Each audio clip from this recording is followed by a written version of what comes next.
시아버님의 술을 넘어 아흔을 바라보는 89세 생신 잔칫날이었다.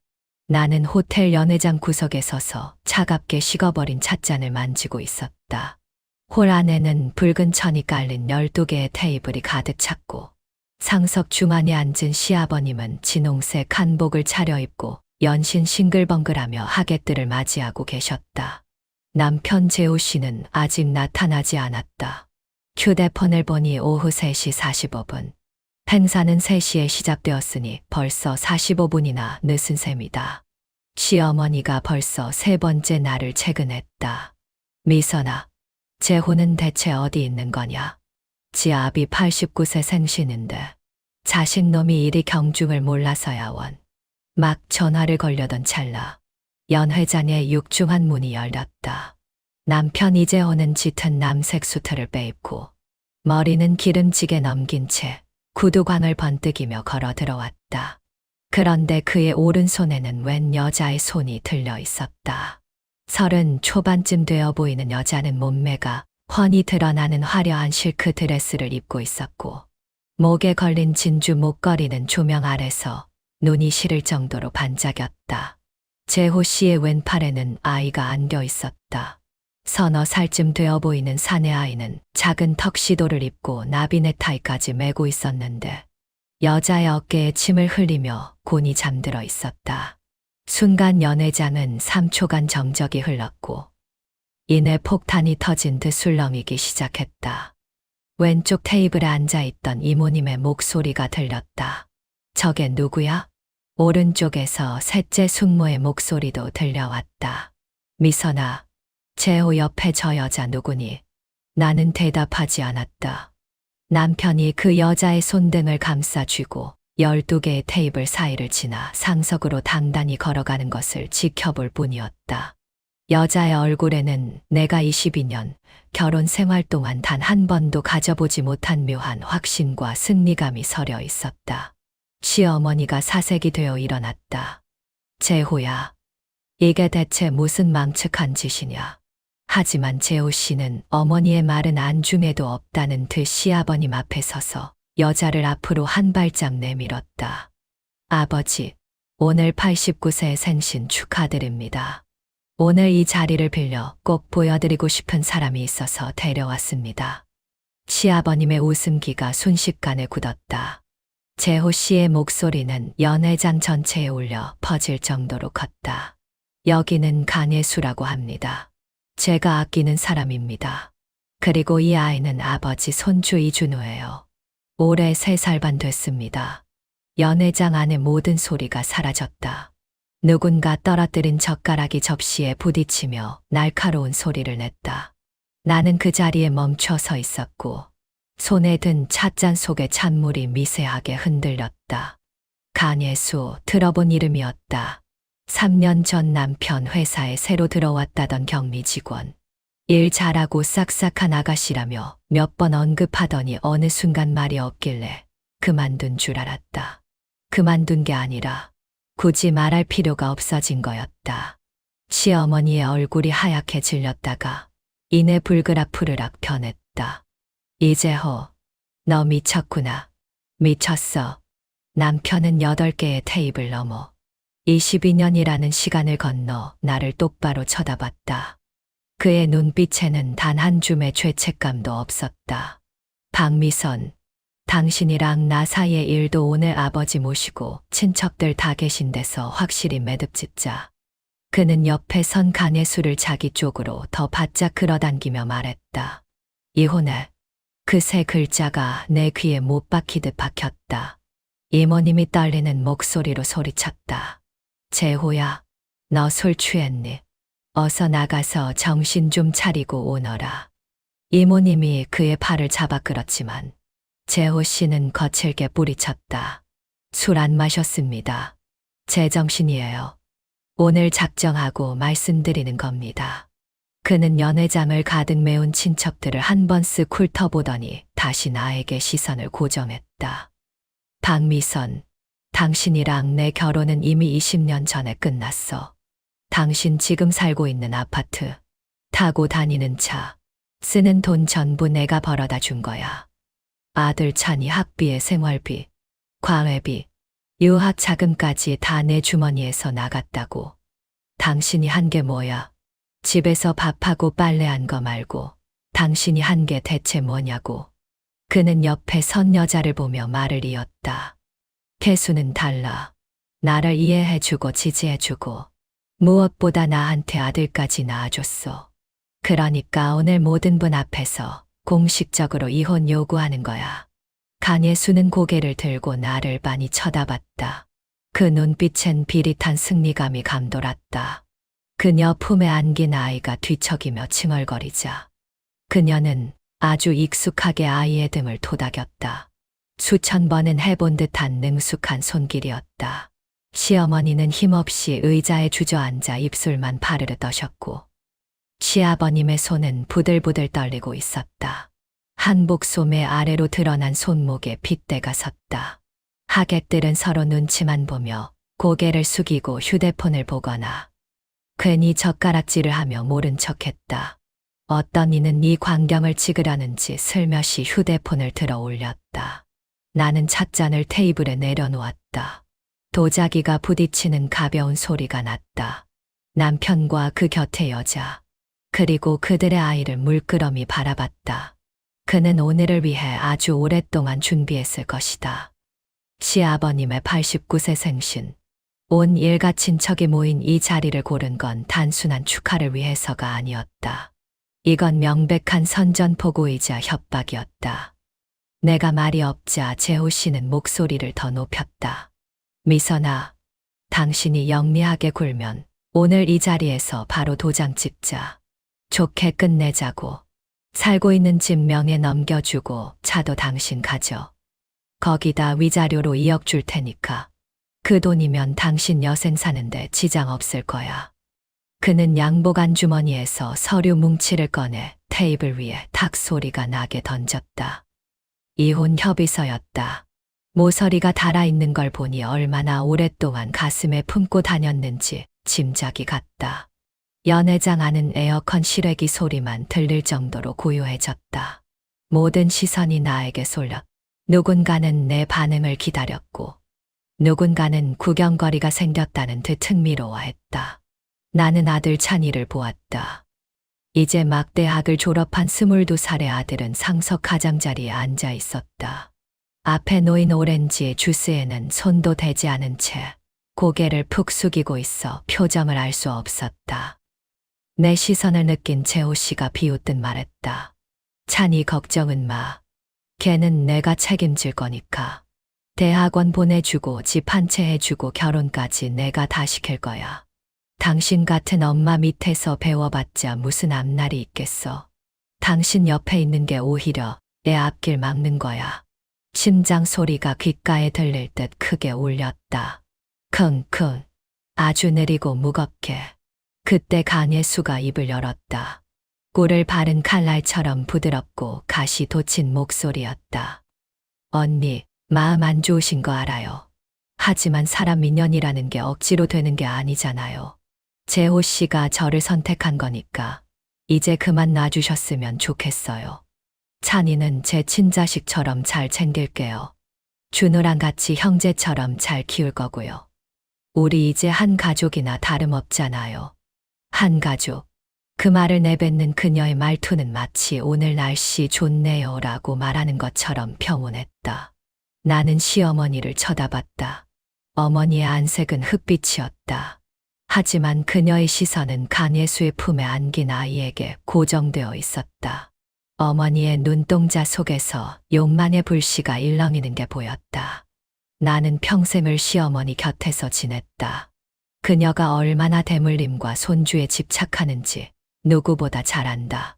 찬이를 낳았을 때 산부인과 밖에서 이씨 가문의 대가 이기게 됐다며 눈물을 훔치던 분이다. 그런데 이제 눈앞에 3살 배기 새로운 씨가 나타난 것이다. 아니나 다를까 시어머니가 떨리는 목소리로 물었다. 재호야, 이 아이가 정말 내 핏줄이 맞느냐? 남편은 기다렸다는 듯 휴대폰을 꺼내 사진 한 장을 보여주었다. 친자 확인 결과지였다. 직접 확인하세요. 제 자식 확실합니다. 어머니는 휴대폰 화면을 한참 들여다보더니 입술을 굳게 다물었다. 그리고 휴대폰을 돌려주며 더는 아무 말씀도 하지 않으셨다. 그 침묵은 어떤 외침보다 더 크게 연회장을 울렸다. 이모님이 답답한 듯 소리쳤다. 언니, 뭐라고 말 좀 해봐요. 이게 지금 제정신 들은 상황이냐고. 하지만 시어머니는 고개를 떨군 채 테이블보만 만지작거렸다. 마치 들리지 않는 것처럼. 마침내 시아버님이 입을 떼셨다. 재호야, 오늘 내 89세 생일이다. 꼭 오늘 이래야 하느냐. 남편의 목소리는 무서울 정도로 차분했다. 아버지, 오늘이니까 이러는 겁니다. 제 진짜 가족이 누구인지, 제 아들이 누구인지 보여드리고 싶었습니다. 아버지가 허락하시면 당장 이혼하고 개수 정식으로 들여서 아버지 모시고 살 겁니다. 하지만 인정 안 하시겠다면 그는 말을 멈추고 하객들을 한번 훑었다. 그럼 오늘 이 자리가 제가 아버지께 올리는 마지막 인사가 될 겁니다. 그때 간예수의 품에 안겨있던 아이가 깨어났다. 아이는 눈을 비비며 주위를 둘러보더니 이내 울음을 터뜨렸다. 간예수는 능숙하게 아이를 달랬다. 준우야, 착하지? 울지 마. 엄마 여기 있어. 아이를 달래는 그녀의 모습은 영락없이 현숙하고 조신한 어머니의 모습이었다. 재호 씨는 아이의 머리를 쓰다듬으며 한없이 다정한 눈빛을 보냈다. 22년 동안 내 앞에서는 단 한 번도 보여준 적 없는 낯설고 따뜻한 눈빛이었다. 무대 위에 서 있던 사회자는 마이크를 쥔 채 어쩔 줄 몰라 했다. 그는 결혼식이나 돌잔치를 주로 맡던 이벤트 업체 직원으로 오늘 시아버님의 생신 잔치를 위해 임시로 섭외된 사람이었다. 이런 막장 드라마 같은 상황은 그의 대본에 없었을 것이다. 그는 헛기침을 몇 번 하더니 조심스럽게 물었다. 저기, 행사는 계속 진행할까요? 아무도 대답하지 않았다. 남편 이재호는 테이블 위에 던져두었던 이혼 서류를 집어들고 나에게 다가왔다. 한 걸음, 두 걸음, 대리석 바닥에 부딪히는 그의 구두굽 소리가 유난히 날카롭고 신경질적으로 울려 퍼졌다. 그는 내 앞에 서서 서류와 펜을 내밀었다. 사인해. 사람들 밥 먹는 거 방해하지 말고. 나는 가만히 서류를 내려다봤다. 종이는 너무 하얗고 글자는 너무 거뭇다. 빽빽하게 적힌 조항들이 마치 벌레처럼 종이 위를 기어다니는 것 같았다. 내가 서류를 받지 않자 재호 씨의 미간이 일그러졌다. 박미선, 좋게 말할 때 해라. 내가 제시한 조건이면 나쁘지 않아. 여기서 더 소란 피우면 국물도 없을 줄 알아. 간예수가 아이를 안고 다가와 재호 씨 옆에 섰다. 그녀는 여전히 생글생글 웃으며 부드러운 목소리로 말했다. 언니, 사인하세요. 그게 언니한테도, 저한테도, 그리고 여기 계신 모든 분께도 좋은 길이에요. 내 앞에 선 세 사람, 이재호, 간예수, 그리고 울다 지쳐 잠든 아이. 그 모습은 마치 행복한 새 식구라는 제목의 그림 같았다. 나는 그 그림 밖에 서 있는 아주 거추장스럽고 쓸모없는 일반인이었다. 연회장 여기저기서 수군거리는 소리가 파도처럼 밀려왔다. 미선이도 참 딱하게 됐네. 20년 넘게 살았는데 하루아침에 저게 무슨 날벼락이야. 딱하긴 뭐가 딱해. 지가 남자 하나 단속 못해서 이 사달을 낸 걸 누굴 탓해. 저 여자도 보통은 아니네. 상간녀 주제의 시아버지 생신잔치에 나타나서 저렇게 당당하게 굴어. 조용히 해. 재호 저 사람 요새 사업 잘 돼서 힘 좀 쓴다며. 괜히 찍히면 안 돼. 소리들은 내 귓가를 스치고 지나갔다. 내 손은 여전히 공중에 뜬 채 허망했다. 재호 씨의 얼굴이 코앞에 있었다. 그의 얼굴에 난 모공 하나하나까지 다 보일 정도로 가까웠다. 이 얼굴을 22년 동안 봐왔다. 25살 청년일 때부터 47살 중년이 될 때까지. 기세등등하던 청년이 구레나룻에 흰머리가 희끗해질 때까지. 미선아, 평생 너만 행복하게 해줄게라고 말하던 입술이 너랑 내 결혼은 20년 전에 죽었어 라고 내뱉는 것을 지켜봤다. 갑자기 숨이 막혀왔다. 슬픔도 분노도 아니었다. 그것은 거대하고 압도적인 모든 것을 놓아버리고 싶은 피로감이었다. 내가 여전히 움직이지 않자 재호 씨의 목소리에 짜증이 섞였다. 사인할 거야. 안 할 거야. 그는 억지로 내 손에 펜을 쥐어주려 했다. 강예수도 옆에서 나지막이 한숨을 내쉬었다. 언니, 고집 부리지 마세요. 애도 어린데 슬슬 배고플 시간이거든요. 아이라는 단어를 뱉는 그녀의 어조는 너무나 단연했다. 마치 그 아이가 처음부터 이 집안의 주인인 양. 나의 22년 세월이 그저 길고 지루한 오해였던 것처럼 나는 마침 내 입을 열었다.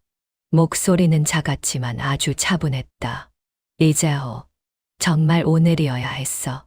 재호 씨는 잠시 멈칫하더니 이내 고개를 끄덕였다. 그래, 오늘이다. 모든 사람 앞에서 확실히 끝내고 싶으니까. 나는 그가 내밀던 손을 밀쳐냈다. 펜이 바닥에 떨어져 대굴대굴 구르더니 강예수의 하이힐 근처에서 멈췄다. 그녀는 펜을 내려다보았지만 죽지 않았다. 나는 고개를 돌려 상석을 바라봤다. 그곳에는 처음부터 끝까지 고개를 숙인 채 한마디도 하지 않던 젊은 남자가 앉아 있었다. 내 아들, 찬이었다. 찬이 앞에 놓인 오렌지 주스는 벌써 바닥을 드러내고 있었다. 컵벽에는 마른 주스 자국이 남아 있었고 테이블 가장자리를 쥔 찬이의 손가락 마디는 하얗게 질린 채 미세하게 떨리고 있었다. 그때 찬이가 갑자기 자리에서 일어났다. 의자 다리가 바닥을 긁으며 날카로운 소리를 냈고 모든 사람의 시선이 그에게 쏠렸다. 찬이는 테이블을 돌아 내가 서 있는 쪽으로 걸어왔다. 그는 아버지도 강예수도 그 품 안의 아이도 쳐다보지 않았다. 오직 나만을 바라보는 찬이의 눈은 아주 맑고 단단했다. 엄마, 일단 앉으세요. 찬이는 의자를 끌어내 나를 앉혔다. 그리고 몸을 돌려 무대 쪽으로 걸어갔다. 재호 씨의 목소리가 뒤에서 들려왔다. 이찬, 너 어디가? 찬이는 대답하지 않았다. 무대 위로 올라간 그는 당황해하는 사회자의 손에서 마이크를 건네받았다. 사회자는 엉겁결에 마이크를 넘겨주고 뒤로 물러났다. 찬이는 마이크를 쥐고 홀 전체를 향해 돌아섰다. 그의 등은 곧게 펴져 있었고 어깨는 단단했다. 조명 아래 비친 아들의 얼굴은 어느새 훌쩍 자라 어른의 윤곽을 띠고 있었다. 찬이가 헛기침을 하자 마이크를 통해 나지막한 하울링이 울렸다. 연회장의 모든 소음이 썰물처럼 빠져나갔다. 찬이가 입을 뗐다. 목소리는 크지 않았지만 모든 단어가 선명하게 전달되었다. 친척 어르신분들, 안녕하십니까? 이재호 씨의 아들 이찬입니다. 그는 잠시 말을 멈추고 하객들을 훑어보더니 마지막으로 자신의 아버지를 응시했다. 그리고 시긋 웃었다. 그 웃음은 신기하게도 제 아버지와 꼭 닮아 있었다. 눈매가 살짝 위로 올라가며 타고난 자신감이 묻어나는 미소. 오늘 할아버지 89세 생신이라 원래는 축사 원고를 준비해 왔는데 방금 벌어진 일들을 보니 축사는 잠시 접어둬야 할 것 같습니다. 찬이의 시선이 강예수에게 향했다. 강예수는 자신도 모르게 아이를 안은 채 뒷걸음질을 쳤다. 찬이의 미소가 더 짙어졌다. 아줌마, 정식으로 인사드리는 건 처음이네요. 강예수는 억지 미소를 지어 보였다. 찬아, 안녕. 나는. 찬이가 그녀의 말을 끊었다. 누구신지 잘 압니다. 강예수 씨 맞죠? 3년 전 우리 아버지 회사 격리로 들어왔다가 갑자기 그만두셨던 분. 저는 어디 좋은 직장이라도 구해서 나가신 줄 알았는데 아니었나 보네요. 강예수의 얼굴이 굳어졌다. 찬이는 다시 그녀 품 안의 아이를 바라봤다. 이쪽이 그 아들인가요? 강예수는 아이를 더 꽉 껴안았다. 그래. 나랑 재호 씨 아이야. 찬이는 고개를 끄덕이며 아주 진지한 표정으로 말했다. 우리 아버지랑 참 많이 닮았네요. 특히 눈매가요. 간예수가 안도하며 입을 열려던 찰나 찬이가 말을 이었다. 우리 아버지처럼 눈꼬리가 축 처진 게 딱히 봐도 기운 없어 보이는 눈매네요. 연회장 어딘가에서 누군가 참지 못하고 푸흡하고 웃음을 터뜨렸다. 재호 씨의 안색이 순식간에 변했다. 이찬 너. 하지만 찬이는 아버지를 무시한 채 마이크를 입 가까이 대고 목소리를 높였다. 친척분들, 방금 우리 아버지가 하신 말씀 다 들으셨죠? 우리 엄마랑 이혼하고 저기 계신 강아줌마랑 살겠다고요. 엄마를 집에서 쫓아내겠다고요. 그는 한숨을 내쉬듯 잠시 멈췄다가 다시 말을 이었다. 저도 이제 22살입니다. 다 컸고 제 앞가림할 줄 압니다. 부모님이 키워주실 나이 지났죠. 그래서 오늘 이 자리에서 제 진심을 말씀드리고 싶습니다. 찬이는 무대에서 내려와 간예수 앞으로 걸어갔다. 그리고 허리를 숙여 90도로 깊게 절을 했다. 연회장은 발칵 뒤집혔다. 간예수는 얼빠진 표정으로 서 있었고 품 안의 아이는 엄마가 몸을 숙이는 바람에 잠이 깨 다시 울기 시작했다. 찬이는 몸을 일으켜 마이크에 대고 한자 또박또박 말했다. 강아줌마, 감사합니다. 간예수는 입만 벌린 채 아무 말도 하지 못했다. 정말 감사합니다. 이제부터 우리 아버지는 아줌마가 데려가서 평생 보면해 주세요. 연회장은 그야말로 발칵 뒤집혔다. 누군가는 경악하며 숨을 들이켰고 누군가는 테이블을 닥치며 환호했으며 또 누군가는 입을 틀어막은 채 믿기지 않는다는 표정을 지었다. 남편 이재호의 얼굴은 터질 듯 붉게 달아올랐다. 이찬, 너 지금 무슨 망발이야? 찬이는 아버지를 쳐다보지도 않은 채 마이크를 잡고 말을 이어갔다. 아줌마, 오해하지 마세요. 이거 진심으로 드리는 말씀이에요. 우리 아버지 올해 쉰입니다. 몇 년 있으면 은퇴할 나이죠. 혈압 높고 혈중 콜레스테롤 수치도 아슬아슬한 데다 술 조금만 마셔도 통풍 발작 와서 침대에서 꼼짝도 못해요. 찬이가 한 걸음 더 다가갔다. 성격은 또 얼마나 괴팍한데요. 수틀리면 물건 집어 던지기 일쑤고 야밤에 꼭 야식 차려내라고 고집 피우고 양말은 홀랑 벗어서 아무데나 던져두고 옷 한 번 제 손으로 세탁기에 넣어본 적 없는 사람인데 아줌마 그거 다 감당할 수 있겠어요? 간예수의 표정이 묘하게 일그러졌다. 찬이는 아주 온화하고 진심 어린 미소를 지어 보였다. 감당할 자신 있으면 지금처럼 데려가서 잘 사세요. 어차피 오늘부터 아버지는 아줌마 사람이니까요. 아줌마가 먹여 살리고 아줌마가 수발 들고 아줌마가 마지막 가시는 길까지 잘 모셔주세요. 저는 이제 우리 엄마랑 둘이서 잘 살아볼 작정입니다. 찬이가 몸을 돌려 나를 바라봤다. 아들의 눈빛이 금세 부드럽게 변했다. 엄마, 22년 동안 저 키워주셨잖아요. 이제부터는 제가 엄마 책임질게요. 그 순간 참아왔던 눈물이 본물 터지듯 쏟아졌다. 지난 22년 동안 나는 단 한 번도 남들 앞에서 울지 않았다. 재호 씨가 처음 손찌검을 하려 했을 때도, 석 달 넘게 집에 들어오지 않았을 때도, 몰래 집안 예금을 빼돌렸을 때도 나는 울지 않고 버텼다. 하지만 지금 시끄러운 연회장을 뚫고 들려오는 아들의 목소리가 지난 22년의 서러움과 인내, 억울함과 분노를 단숨에 씻어내려 가고 있었다.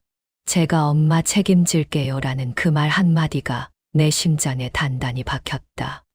나는 손등으로 눈을 가린 채 어깨를 들썩이며 흐느꼈다. 그때 시어머니가 자리를 박차고 일어나 날카로운 비명을 질렀다. 이찬, 너 당장 입 못 닥치겠니? 지 애비가 어떻게 키워놨는데 이딴 소리를 해. 찬이는 할머니를 돌아봤다. 표정은 여전히 차분했다. 할머니, 아까 아버지가 엄마 쫓아내겠다고 할 때는 왜 아무 말씀 없으셨어요? 할아버지 생신잔치에 상간녀랑 애까지 데리고 와서 이 난리를 피우는데 왜 입국 닫고 계셨냐고요. 친자 확인 서류 보니까 저 아이가 이씨 집안 핏줄인 게 확인돼서 그러신 거죠. 시어머니의 얼굴이 조미장처럼 하얗게 질렸다. 너 그게 무슨. 할머니 속마음 제가 모를 줄 아세요. 이제 새 손주 생겼으니까 큰 손주는 필요 없으신 거잖아요. 할머니 평생 남조녀비 따지면서 사셨죠. 엄마가 저 낳았을 때만 해도 귀한 손주 낳아줬다고 좋아하시는 척 하셨지만 사실 엄마를 사람 대접해 주신 적 없잖아요. 직장 없고 돈 못 번다고 아들이 벌어다 주는 돈으로 먹고 사는 존재라고 늘 무시하셨으면서 오늘 아버지가 저렇게 엄마를 대놓고 모욕하는데 한마디도 안 하신 건 할머니 마음속에서도 엄마는 언제든 갈아치워도 되는 사람이라 생각했기 때문 아니에요. 시어머니는 입술을 파르르 떨며 단 한마디도 대꾸하지 못했다. 찬이는 다시 하객들을 향해 선언했다. 친척 여러분, 다시 한 번 말씀드립니다. 오늘부로 우리 아버지 이재호 씨와 저희 어머니 박미선 씨는 아무 상관없는 사이입니다. 저는 엄마와 살 것이고 아버지와는 연을 끊겠습니다. 그리고 저 간혜수 씨, 찬이는 간혜수와 울어대는 아이를 차갑게 응시했다. 부디 새 식구 오순도순 행복하게 잘 사시길 빌겠습니다. 말을 마친 찬이는 마이크를 내려놓고 무대에서 내려와 내 손을 잡았다. 엄마 가요. 나는 다리에 힘이 풀려 비틀거렸지만 찬이가 내 몸을 단단히 지탱해 주었다. 연회장 문을 향해 한 걸음씩 내딛는 뒤편에서 남편의 고함이 들려왔다. 이찬, 너 오늘 이 문 나가면 내 돈은 한 푼도 바랄 생각 마라. 유학이고 취업이고 네 힘으로 다 해봐. 찬이는 발걸음을 멈췄다. 뒤를 돌아볼 줄 알았으나 그러지 않았다. 그저 고개만 살짝 옆으로 돌린 채 낮지만 선명한 목소리로 답했다. 아버지, 그 돈은 아버지 통풍 약값이나 하세요. 저한테 쓰기엔 아까우시잖아요. 그러고는 힘껏 연회장의 육중한 문을 밀어젖혔다. 문 밖에서 쏟아지는 햇살이 너무 눈부셔 잠시 눈을 뜰 수 없었지만 내가 가야 할 길은 명확했다. 내 아들의 손을 잡고 내 발로 직접 걸어가는 길이었다. 호텔 정문을 나설 때 뒤에서 급한 발걸음 소리가 들렸다. 이모님이 쫓아 나온 것이었다. 미선아, 미선아, 잠깐만. 나는 멈춰 섰지만 뒤를 돌아보지는 않았다. 이모님이 내 앞으로 돌아와 숨을 헐떡이며 내 손을 맞잡았다. 미선아, 너 너무 성급하게 굴지 마. 재호 제가 잠시 미쳐서 저러는 거야. 그 여우 같은 년한테 홀려서 사리분별이 안 되는 거라고. 시간 좀 지나면 분명 후회하고 돌아올 거야. 나는 이모님의 눈을 똑바로 쳐다봤다. 이모, 저 사람은 그 여자랑 아이를 데리고 아버님 생신 잔치에 나타났어요. 모든 사람 앞에서 이혼하겠다고 선포했고요. 이건 잠시 미친 게 아니라 아주 오랫동안 준비해온 일이에요. 이모님은 입을 벌린 채 아무 말도 잊지 못했다. 찬이가 옆에서 내 팔을 가만히 당겼다. 엄마 가요. 차 왔어요. 미리 부른 택시가 도로변에 서 있었다. 비상등이 깜빡이는 차 안으로 몸을 실었다. 창밖으로 호텔 건물이 멀어져 갔다. 산수를 축하드립니다라고 적힌 붉은 현수막이 점차 흐릿해지더니 이내 빨간 점이 되어 차들의 행렬 속으로 사라졌다. 기사님이 백미러로 우리를 슬쩍 살폈다. 어디로 모실까요? 찬이가 주소를 읊었다. 친정 부모님이 돌아가신 뒤 비어있던 구옥 아파트였다. 가끔 청소하러 들르긴 했지만 그곳에 다시 살러 가게 될 줄은 꿈에도 몰랐다. 차가 강변북로를 달리는 동안 창밖의 풍경이 빠르게 뒤로 밀려났다. 찬이는 내 손을 꽉 쥐고 있었다. 그의 손바닥은 내가 기억하던 작고 부드러운 아기 손이 아니었다. 어느새 넓고 따뜻한 어른의 손이었다. 문득 찬이가 5살 때 고열이 났던 날이 떠올랐다.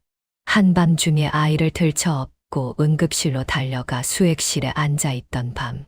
내 품에 안겨 가느다란 손가락으로 내 손을 꼭 쥐고는 열에 취해 엄마, 엄마 하고 부르던 아이. 그때 나는 내 품에 안긴 이 존재가 세상에서 가장 소중한 보물이라고 생각했다. 그런데 이제 그 보물이 자라 거꾸로 나를 품어주고 있었다. 나는 깊게 숨을 들이마셨다. 찬아, 아까 연회장에서 한 말들. 네 아빠 촉은. 찬이가 내 말을 가로막았다. 엄마 신경 쓰지 마세요. 오늘 그런 짓까지 저지른 사람은 제 아버지 자격 없어요. 창밖을 내다보는 아들의 옆 얼굴은 차갑고도 단단했다. 저 사실 중학교 때부터 아빠한테 다른 사람 있는 거 알고 있었어요. 나는 만연자실했다. 찬이는 마치 남의 이야기를 하듯 덤덤하게 말을 이었다. 중3 때 아빠 컴퓨터로 자료 찾다가 여자랑 주고받은 메시지를 봤어요. 엄마가 상처받을까봐 차마 말씀 못 드렸죠. 고등학교 올라가서도 계속 바뀌더라고요. 저는 다 알고 있었어요. 그래도 아빠가 대놓고 사고만 안 치면, 엄마가 모르는 척 가정을 유지할 수만 있다면 다 괜찮을 거라고 생각했어요. 찬이가 고개를 돌려 나를 바라봤다. 그 눈 속에는 내가 한 번도 보지 못한 복잡한 감정들이 소용돌이치고 있었다. 그런데 오늘 같은 날 그렇게 몰상식하게 행동할 줄은 몰랐어요. 할아버지 생신잔치에 그 여자란 애까지 데려와서 엄마를 모욕하다니. 그 순간 결심했어요. 이런 아버지는 나도 필요 없다고. 차 안의 공기가 무겁게 내려앉았다. 밖에서 들려오는 경적 소리, 바람 소리, 옆 차선의 엔진 소리가 모두 막막하게만 느껴졌다. 내 아들은 22살. 소년의 티를 갓벗은 청년의 얼굴에는 나이를 가늠할 수 없는 깊은 침묵이 서려 있었다. 이 단단한 침묵은 언제부터 자라난 걸까? 아빠의 외도를 알게 된 중학교 3학년 때였을까? 아니면 거짓된 평화를 유지하는 엄마를 지켜봐 온 고등학교 3년이었을까? 그것도 아니면 대학교 4년 내내 혼자서 이 비밀을 짊어지고 나에게 내색 한 번 하지 않았던 시간 때문이었을까? 내 손이 가늘게 떨려왔다. 찬이는 내 손을 다시 한번 힘주어 주었다. 엄마, 이제 아무 생각하지 마세요. 아무것도 걱정하실 필요 없어요. 제가 있잖아요. 택시가 친정집 오래된 아파트 단지 입구에 멈춰 섰다. 90년대에 지어진 낡은 빌라였다. 엘리베이터도 없는 5층 건물은 외벽 타일이 절반 넘게 떨어져 나가 회색 시멘트 바닥을 흉하게 드러내고 있었다. 부모님이 생전에 사시던 3층 집은 방 셋에 거실 하나, 20평 남짓한 공간이었다. 오래된 벽지와 가구 위에는 뽀얗게 먼지가 내려앉아 있었다. 나는 현관문 앞에 서서 열쇠를 꺼내려 했지만 손이 가늘게 떨렸다. 이 열쇠는 내 열쇠 꾸러미에 10수년 넘게 걸려 있었지만 단 한 번도 사용한 적이 없었다. 찬이가 내 손에서 열쇠를 받아 문을 열었다. 문이 열리자 쾌쾌한 곰팡이 냄새와 묵은 먼지 냄새가 훅 기쳐왔다. 찬이는 안으로 들어가 커튼을 걷고 창문을 활짝 열었다. 해질녘에 서늘한 바람이 밀고 들어와 커튼을 거칠게 흔들었다. 아들은 소매를 걷어붙이고는 곧장 부엌으로 가서 걸레와 양동이를 찾았다. 나는 거실 중앙에 멍하니 서서 벽에 걸린 가족 사진을 보았다. 사진 속 부모님은 중앙에 앉아 계셨고 나는 그 뒤에서 세상 고민 하나 없는 얼굴로 해맑게 웃고 있었다. 그때 나는 막 사회생활을 시작한 사회초년생이었고 미혼이었으며 자식도 없었다. 내 인생에 무한한 가능성이 열려 있다고 믿었던 시절이었다. 그러다 재호 씨를 만났다. 그는 나를 쫓아다닐 때 매일같이 편지를 썼고 비가 오나 눈이 오나 내 직장 앞에서 퇴근을 기다렸다. 그는 미선아, 넌 내가 본 여자 중 최고야. 평생 너 아니면 안 되라며 매달렸다. 부모님은 반대하셨다. 재호 씨가 너무 가볍고 진중하지 못해 살림을 꾸릴 위인이 못 된다는 이유였다. 하지만 나는 듣지 않았다. 아버지와 크게 싸우고 문을 박차고 나가 한 달 동안 집에 들어오지 않았다. 결국 아버지는 네가 선택한 길이니 나중에 후회하지 마라며 꺾이셨다. 나는 후회하지 않았다. 지난 22년 동안 아무리 힘들고 괴로워도 후회한다는 말은 입 밖으로 내뱉지 않았다. 후회는 내 인생 전체를 부정하는 것 같아 견딜 수 없었기 때문이다. 하지만 지금 부모님의 영정사진 앞에서 그 온화한 미소를 마주하고서야 나는 비로소 인정했다. 엄마, 아빠, 두 분 말씀이 맞았어요. 찬이가 부엌에서 물양동이를 들고 나와 가구의 먼지를 닦기 시작했다. 나는 다가가 걸레를 뺏으려 했다. 내가 할게. 하지만 찬이는 손을 놓지 않았다. 엄마, 좀 쉬세요. 제가 할게요.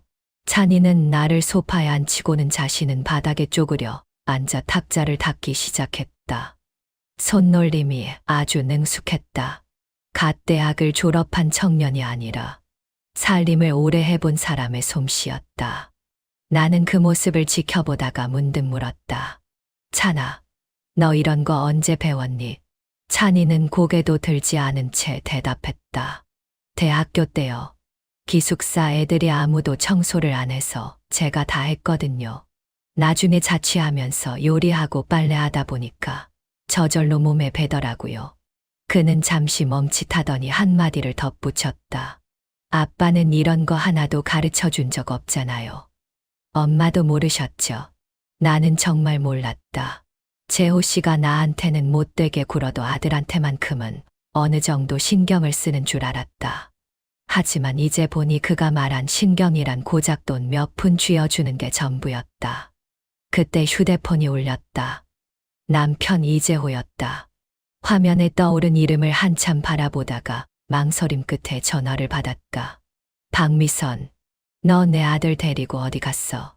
수화기 너머로 터져 나오는 고함은 천둥 소리처럼 컸다. 그의 분노가 고스란히 전해졌다. 내가 입을 떼기도 전에 찬이가 일어나 내 손에서 휴대폰을 가져가 스피커폰을 켰다. 아빠 할 말 있으면 소리 지르지 말고 하세요. 엄마한테 소리 지르지 마시라고요. 재호 씨의 목소리가 잠시 잦아드는가 싶더니 이내 더 큰 분노로 폭발했다. 이찬 너 아주 기어오르는구나. 네가 오늘 생신 잔치에서 한 소리 때문에 할아버지가 충격받아서 쓰러질 뻔하신 거 알아. 할머니는 아직도 울고 계셔. 당장 기어 들어와서 할아버지, 할머니한테 무릎 꿇고 사과해. 찬이의 목소리는 얼음장처럼 차가웠다. 사과요? 제가 무슨 사과를 해요? 틀린 말 한마디도 없는데. 재호 씨는 전화기 너머로 거친 숨을 몰아쉬었다. 너 아주 간이 부었구나. 취직 좀 했다고 눈에 뵈는 게 없어. 내 그 쥐꼬리만한 월급으로 뭘 할 수 있을 것 같아. 나 아니었으면 너 대학교 졸업도 못했어. 찬이가 웃었다. 그 웃음은 깊은 실망 끝에 나오는 서늘한 비소였다. 아빠, 맞아요. 학비 아빠가 주신 돈이죠. 그런데 잊지 마세요. 그 돈, 엄마가 가계부 써가며 한 푼 두 푼 아껴서 모은 돈이에요. 아빠가 한 달에 집에 생활비 얼마 줬는지 스스로 잘 아시잖아요. 나머지는 다 엄마가 부업해서 벌어온 거예요. 아빠가 다른 여자 100 사주고 보석 선물할 때 엄마는 대형마트 판촉 알바하면서 하루 종일 서 있느라 다리가 퉁퉁 부어서 걷지도 못했어요. 아빠는 그런 거 알긴 하세요. 전화기 너머에 정적이 흘렀다. 찬이가 쐐기를 박듯 말했다. 아빠, 오늘 확실히 말씀드릴게요. 이제부터 아빠랑 저는 아무 관계 아닙니다. 아빠 돈 15원 한 장 안 받을 거고 아빠 집구석 한 칸도 안 차지할 거예요. 그쪽 새 가정이랑 행복하게 사세요. 저랑 엄마는 아빠 도움 필요 없으니까. 찬이는 말을 끝내자마자 전화를 끊어버렸다. 그리고는 재호 씨의 번호를 수신 차단 목록에 넣고 휴대폰을 나에게 돌려주었다. 엄마도 차단하세요. 나는 단 하루 만에 10살은 더 먹어버린 듯 어른스러워진 아들을 바라보며 고개를 끄덕였다. 나는 남편뿐만 아니라 시어머니, 시아버님, 그리고 모든 시댁 식구의 번호를 차단했다. 마지막으로 시댁 친척 단톡방에서도 나왔다. 갑자기 세상이 고요해졌다. 그 적막함이 낯설어 어색할 정도였다. 찬이는 다시 탁자를 닫고 TV 거치대를 닫고 바닥을 훔쳤다. 마치 태역 감긴 인형처럼 멈추지 않고 움직였다. 나는 소파에 앉아 아들의 뒷모습을 보며 묘한 기분에 휩싸였다. 슬픔도 분노도 아닌 폭풍이 지나간 뒤의 바다처럼 기이할 정도로 평온한 감정이었다. 어느덧 사방이 어둑해졌다. 청소를 마친 찬이가 부엌에서 고개를 내밀었다. 엄마, 저 밑에 가서 먹을 것 좀 사올게요. 뭐 드시고 싶으세요? 아무거나 괜찮아. 아들이 밖으로 나갔다. 복도 너머로 계단을 내려가는 발소리가 힘차게 울렸다. 나는 소파에 몸을 기대고 눈을 감았다. 머릿속에서는 지난 세월이 영화 필름처럼 스쳐 지나갔다. 남편이 내 손을 처음 잡았던 한강공원의 버드나무 아래. 그의 손바닥은 땀으로 젖어 있었다. 거실에 다시 정적이 찾아왔다. 창밖으로 지나가는 자동차 소리. 이웃집에서 들려오는 된장찌개 끓이는 냄새. 윗집 아이가 뛰어다니는 발소리. 그런 소소한 일상의 소음들이 오히려 마음을 편안하게 해주었다. 나는 찬이를 보고 찬이는 나를 보았다. 그러다 아들이 씩 웃었다. 엄마, 아까 그 말 진짜 멋있었어요. 나도 따라 웃었다. 22년 만에 처음으로 마음껏 홀가분하게 웃어본 것 같았다. 그래? 네, 완전요. 증거 가져오라고 하세요 하는데 무슨 드라마 속 변호사인 줄 알았다니까요. 찬이가 내 곁에 앉아 어깨를 빌려주었다. 어릴 적 잠들기 전 동화책을 읽어주면 내 품에 기대어 새근새근 잠들던 아이였는데 어느덧 어깨가 나보다 넓어지고 키도 훌쩍 커버렸다. 이제는 내가 아들에게 기대어 위로를 받고 있었다. 엄마, 사실 저 중학교 때 할머니 댁 갔다가 할머니랑 이모할머니가 나누는 얘기 들은 적 있어요. 제가 아빠랑 하나도 안 닮았다고, 성격도 딴판이라고, 저 사실 이씨 집안 핏줄 아닌 거 아니냐고 의심하시더라고요. 그때는 못 들은 척하고 나왔지만 사실 마음 한구석이 계속 무거웠어요. 찬이가 일어나 자기 가방에서 서류 봉투 하나를 꺼내왔다. 그래서 몇 달 전에 저 혼자 몰래 유전자 검사해봤어요. 그가 봉투에서 꺼낸 종이를 나에게 건넸다. 친자 일치 확률 99%. 찬이는 그 사람의 친아들이 맞았다. 그 사람이 저를 자식으로 인정 안 하는 건 상관없어요. 하지만 그런 비열한 거짓말로 엄마 인생에 먹칠하는 건 절대 못 참아요. 제가 그 사람 자식이든 아니든 전 그런 아빠 필요 없어요. 목이 메어 아무 말도 나오지 않았다. 찬이가 내 손을 꼭 잡으며 말을 이었다. 엄마, 저한테 엄마는 세상에서 가장 소중한 사람이에요. 저 어릴 때 고열로 응급실 가야 했을 때 신발 한 짝 벗겨진 줄도 모르고 두 정거장 거리를 저 안고 뛰셨잖아요. 나중에 보니까 엄마 발바닥에서 피가 나고 있었는데도 엄마는 제 걱정만 하셨죠. 초등학교 때 제가 괴롭힘 당하고 오니까 엄마가 학교 쫓아와서 그 집 애들 혼내주던 것도 다 기억나요.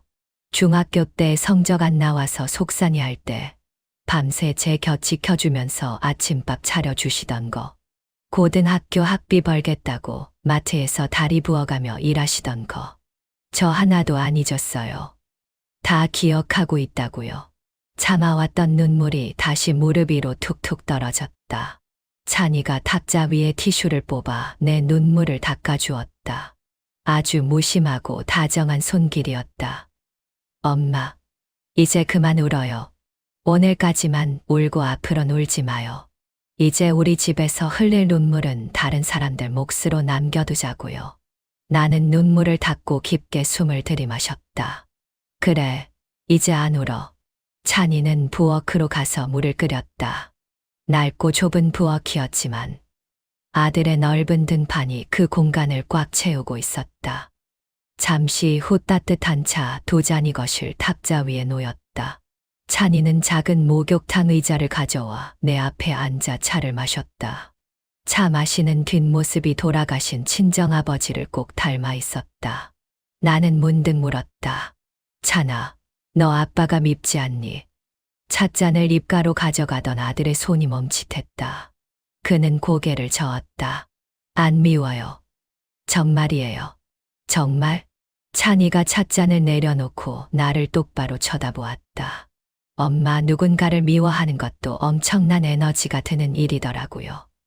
저는 그 에너지를 아빠한테 쓰고 싶지 않아요. 저한테 그 사람은 그냥 생물학적인 아버지일 뿐이에요.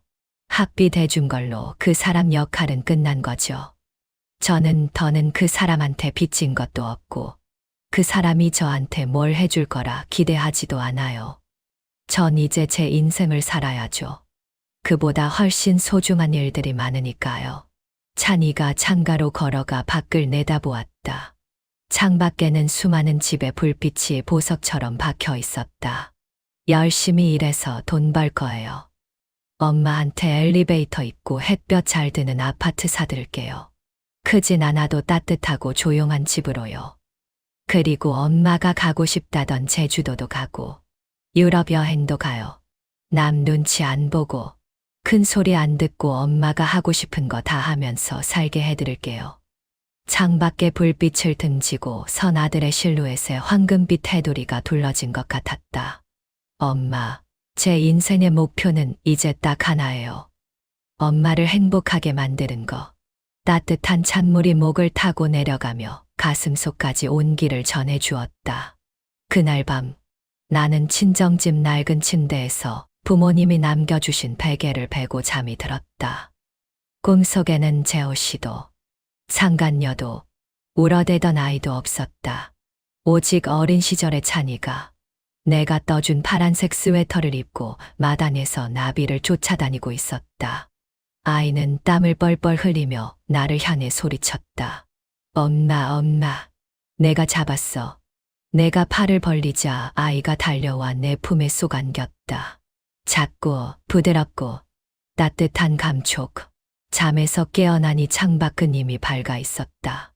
밖에서는 두부 장수의 종소리가 들리고 사람들의 활기찬 말소리가 들려왔다. 거실로 나가보니 찬이는 이미 외출한 뒤였다. 탁자 위에는 쪽지 한 잔이 놓여 있었다. 엄마, 볼일 좀 보고 올게요. 점심때쯤 돌아올게요. 냄비에 국 데워놨으니까 아침 꼭 챙겨 드세요. 쪽지 구석에는 찬이가 직접 그린 삐뚤빼뚤한 스마일 표정이 그려져 있었다. 나는 그 쪽지를 한참이나 들여다보다가 조심스럽게 접어 지갑 속에 넣었다. 찬이는 낮 11시쯤 돌아왔다. 들어오는 아들의 얼굴은 땀범벅이었고 손에는 서류가 꽉 들어찬 두툼한 황봉투가 들려 있었다. 엄마, 저 왔어요.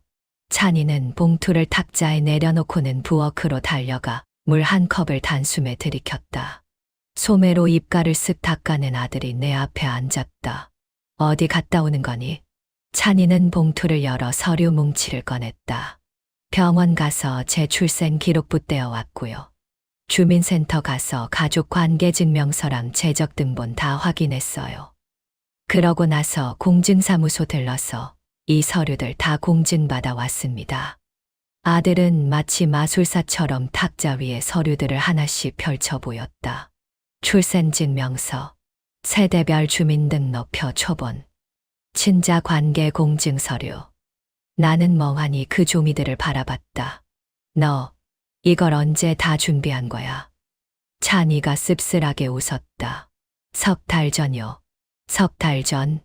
찬이는 소파에 몸을 기대고 천장을 바라봤다. 목소리는 낮았지만 단어 하나하나가 바위에 새기듯 도렷했다. 석 달 전쯤에 그 사람이 이혼 서류 준비하는 걸 알았거든요. 자기는 완벽하게 숨겼다고 생각했겠지만 제가 컴퓨터공학 전공이잖아요. 아빠 노트북, 휴대폰, 클라우드 백업까지 들어가는 건 일도 아니었죠. 변호사 시켜서 초안 잡은 이혼 합의서, 재산 빼돌릴 계획, 엄마를 어떻게 하면 몸만 내쫓을 수 있을지 머리 굴린 기록들. 제가 다 봤어요. 찬이의 눈빛이 서늘하게 가라앉았다. 그때부터 저도 준비 시작했어요. 출생 기록부터 재산 명세, 진짜 확인서까지 싹 다요. 아빠가 먼저 칼을 뽑기만을 기다렸죠. 할아버지 생신잔치에서 엄마를 망신 주고 사람들 웃음거리로 만들어서 이혼 도장 찍게 하려던 게 그 사람 계획이었겠지만 이제 누가 진짜 웃음거리가 될지 보여줄 때가 됐어요. 아들이 내 눈을 똑바로 쳐다봤다. 엄마, 어제 아빠가 엄마 바람 피웠니 어쩌니 헛소리한 거. 이 서류들이 최고의 대답이 될 거예요. 이혼요. 대드려야죠. 하지만 그 사람이 원하는 방식대로는 절대 안 돼요. 그 사람이 가져간 것들, 제가 한 푼도 빠짐없이 다 찾아올 겁니다. 엄마한테 빚진 거, 이자까지 쳐서 하나하나 계산하게 만들 거예요. 찬이는 시긋 웃으며 덧붙였다. 엄마 아들이 생각보다 그렇게 호락호락하지 않거든요. 나는 22년 동안 온순하기만 한 줄 알았던 아들을 다시 보게 되었다. 뼛속까지 단단하고 영리한 청년. 문득 이 싸움을 나 혼자 감당하지 않아도 된다는 생각에 가슴 한구석이 든든해졌다. 나에겐 내가 생각했던 것보다 훨씬 강한 아들이 있었다. 생신잔치 사흘 뒤 법원에서 소잔이 날아왔다. 남편 이재호가 제기한 이혼 소송이었다. 소잔이 친정집으로 배달된 건 오전 9시 반쯤이었다. 파란 유니폼을 입은 집행관이 문을 두드려 황봉투를 건넸고 나는 수령 확인 서명을 했다. 나는 문을 닫고 거실에 앉아 소장을 처음부터 끝까지 꼼꼼히 읽어 내려갔다. 원고 이재호, 피고 박미선, 청구 취지 원고와 피고는 이혼한다. 부부 공동재산을 법에 따라 분할한다. 혼인 중 태어난 자녀 이찬에 대한 양육권을 확정한다. 세 번째 항목을 읽을 때 나는 그만 헛웃음을 터뜨리고 말았다. 양육권이라니. 찬이는 22살이다. 서민이고 이미 취업까지 한 사회인인데 소잔의 양육권 확정이라고 적어 넣은 것이다. 그가 무슨 속셈인지 뻔히 보였다. 양육권을 갖고 싶어서가 아니라 재판에서 찬이를 양육이 필요한 미성숙한 자녀로 규정함으로써 재산 분할에서 유리한 고지를 점하려는 얄팍한 계산이었다. 방에서 나온 찬이가 부스스한 머리로 우유잔을 든 채 다가왔다. 엄마, 뭐예요? 내가 소장을 건네자 찬이는 훑어보더니 역시나 비웃음을 흘렸다. 할아버지 생신잔치 때 강예수가 우리 이제 한 가족이라 했을 때와 똑같은 오만하고도 여유로운 미소였다. 진짜 별소리를 다 써놨네. 찬이는 소장을 탁자에 던져두고 우유를 한 모금 마시더니 소파에 깊숙이 기대앉았다. 엄마, 걱정하지 마세요. 저쪽 변호사 실력이 형편없네요. 네가 변호사 실력을 어떻게 아니? 찬이는 휴대폰을 꺼내 화면을 보여주었다.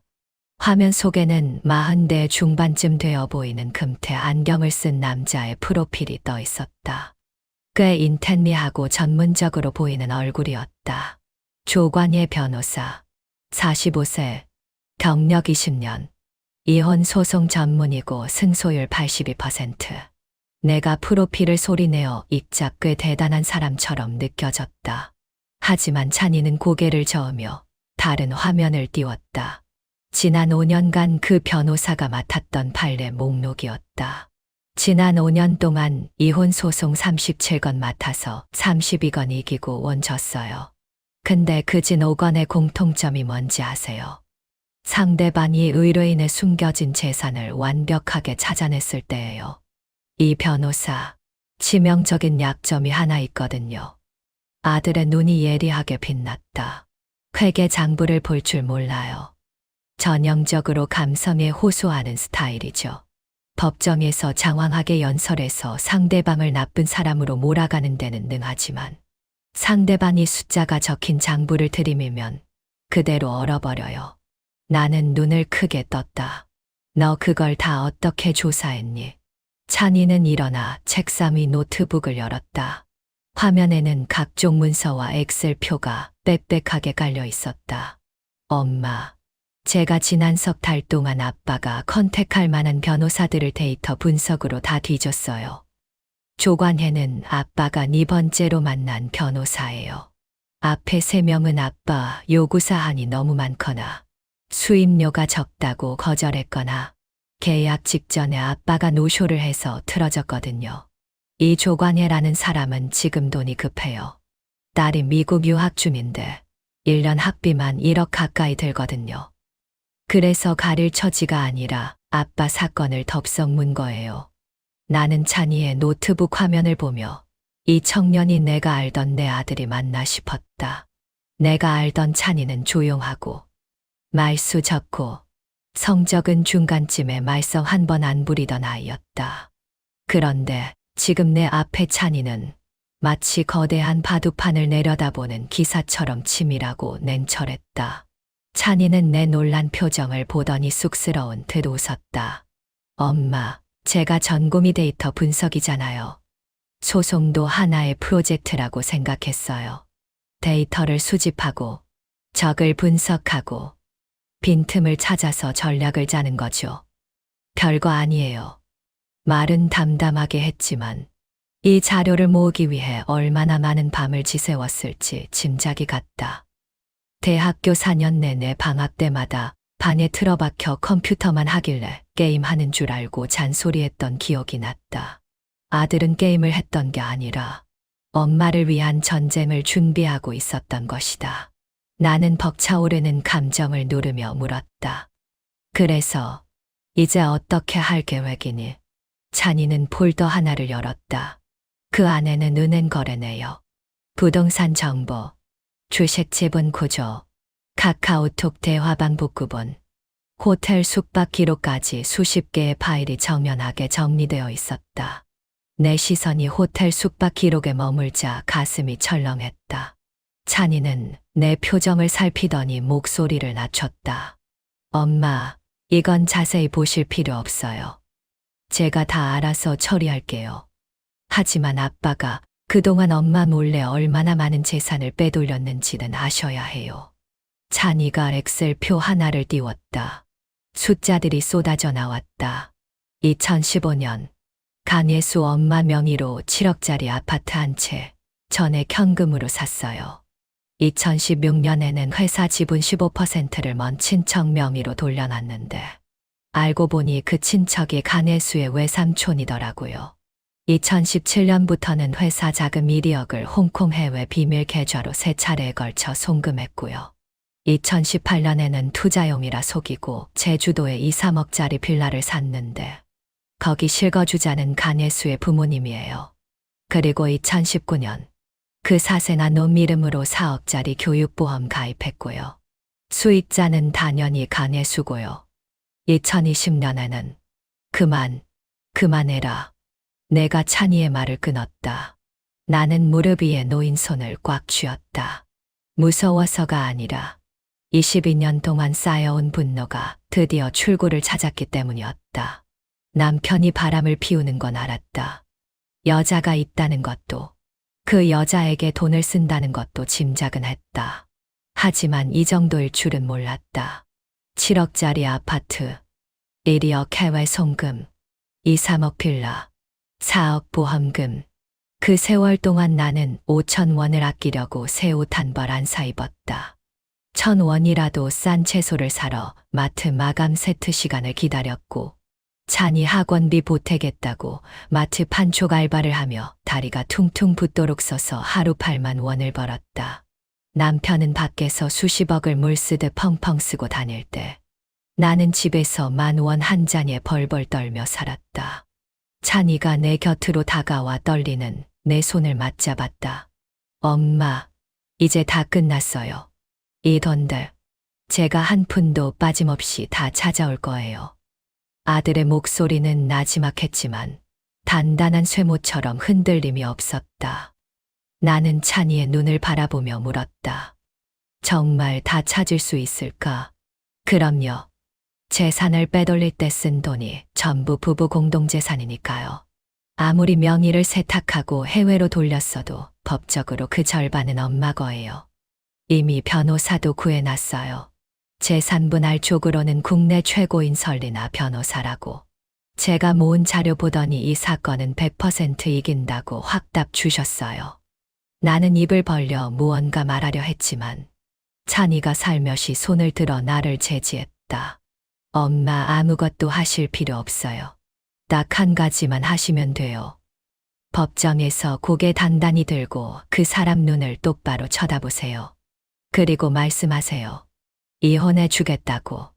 하지만 그 사람이 원하는 방식이 아니라 엄마가 결정한 방식대로 끝내는 거라고요.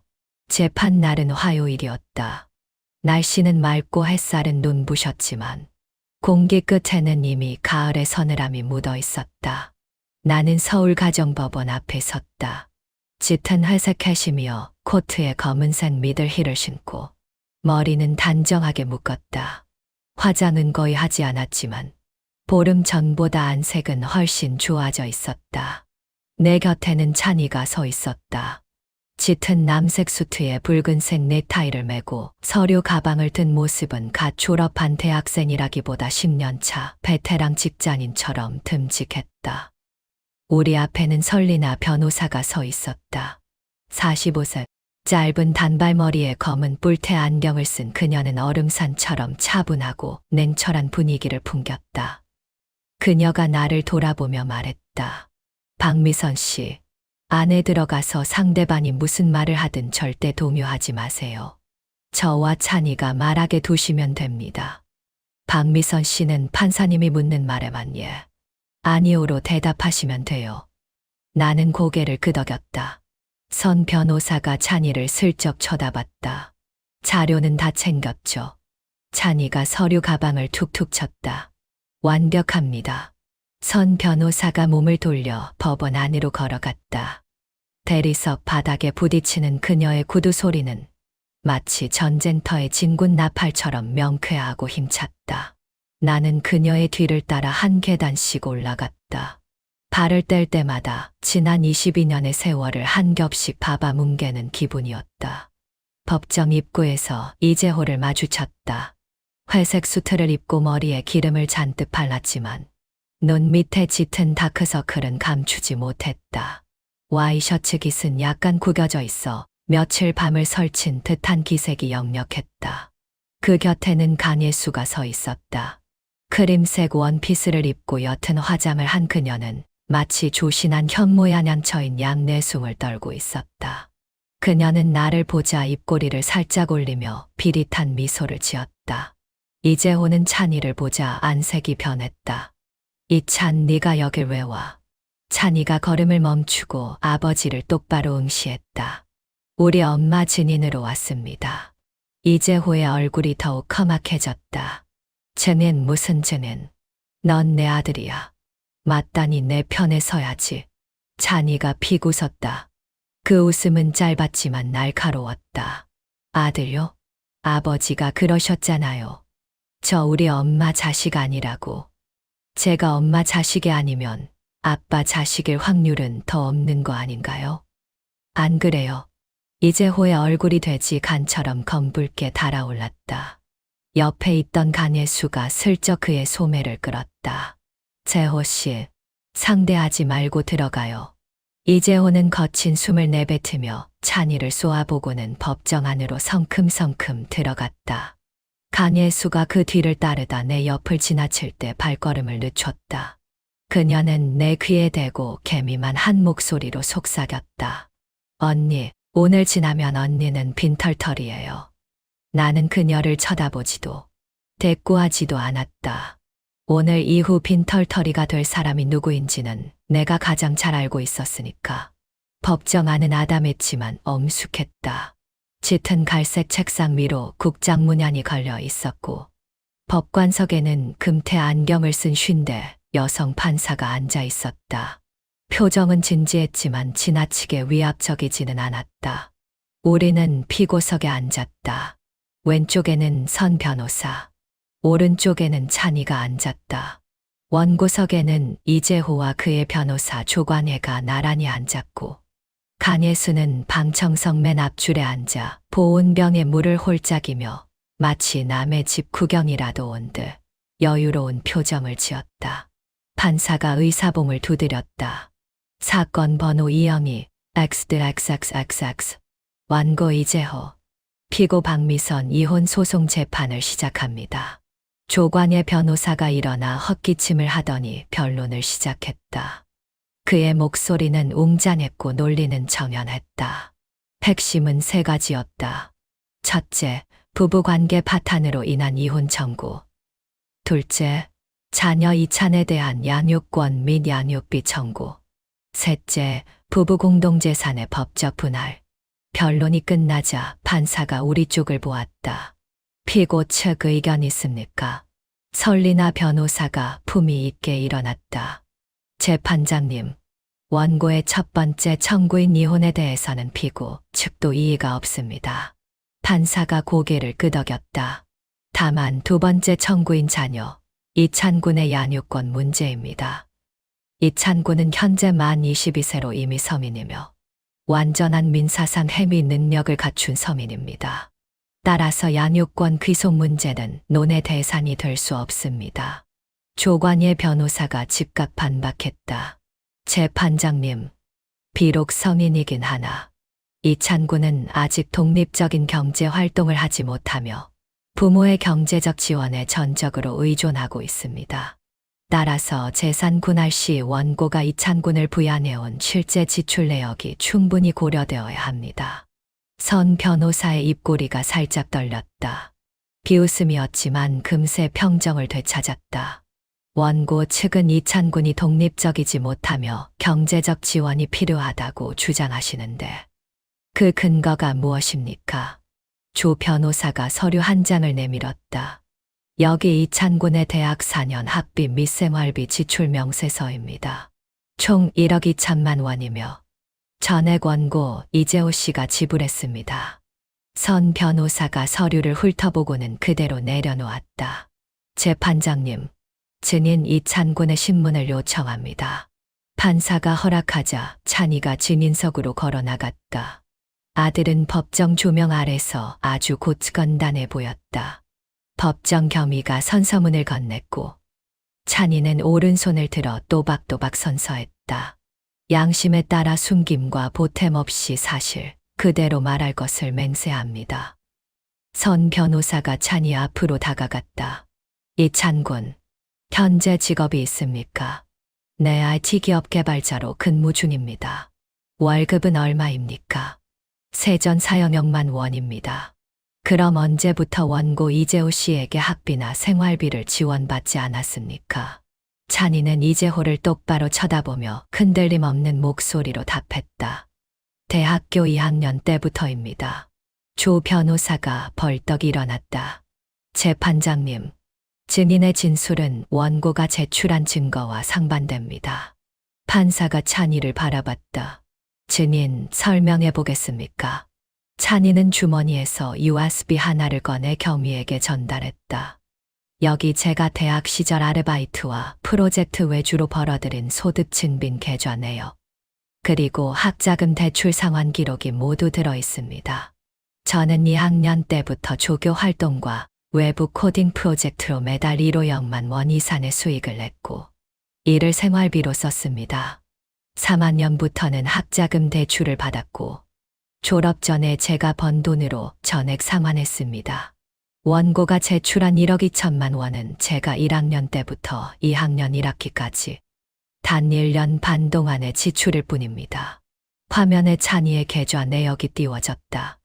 입금 내역 하나하나가 선명했고 대출 상환 영수증 역시 완벽했다.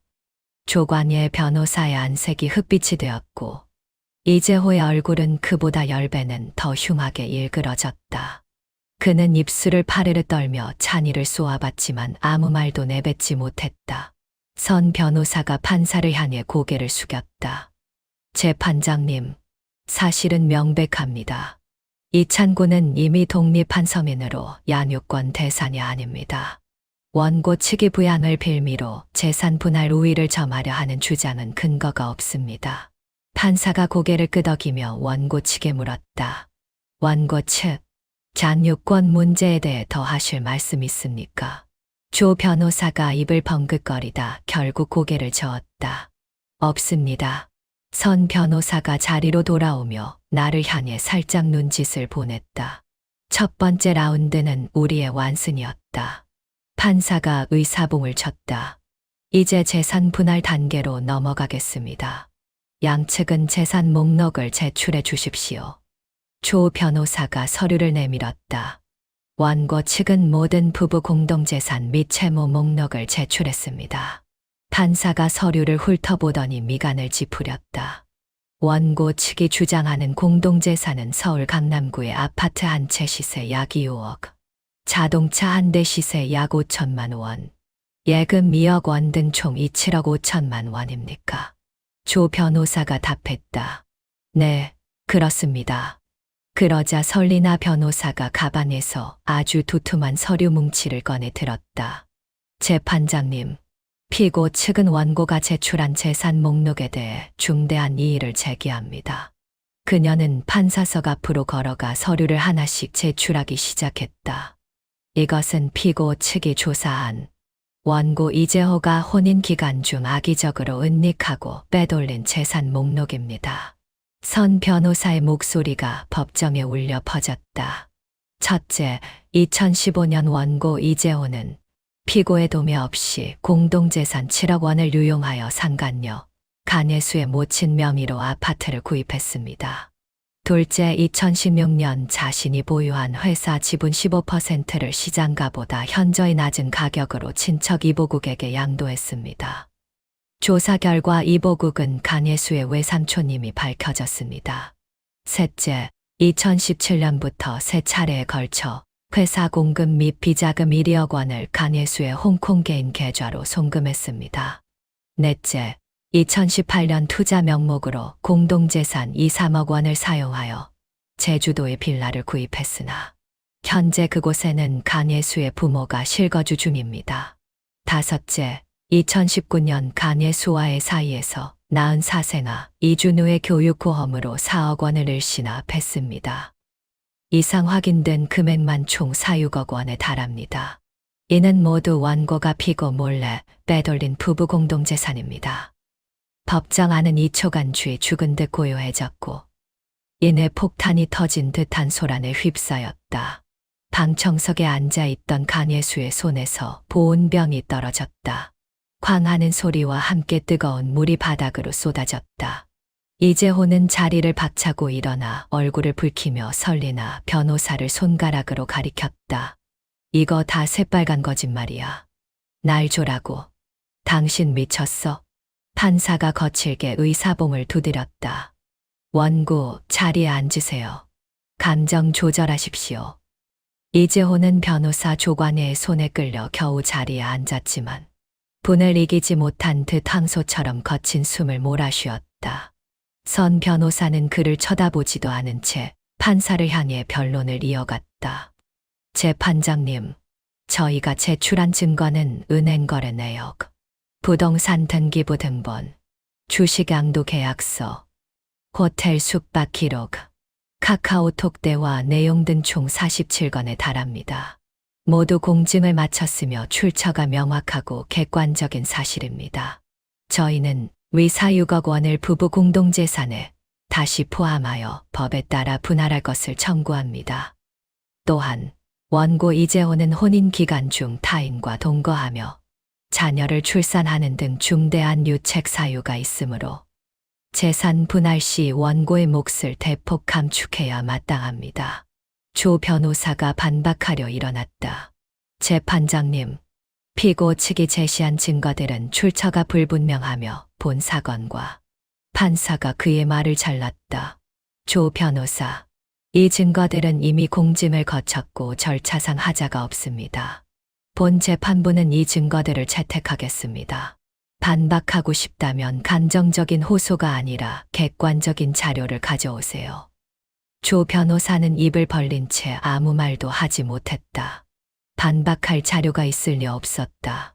원고석에 앉은 이재호의 표정은 분노에서 경악으로 그리고 이내 공포로 바뀌어 갔다. 그는 이제야 깨달았을 것이다. 이 재판은 절대로 이길 수 없다는 것을.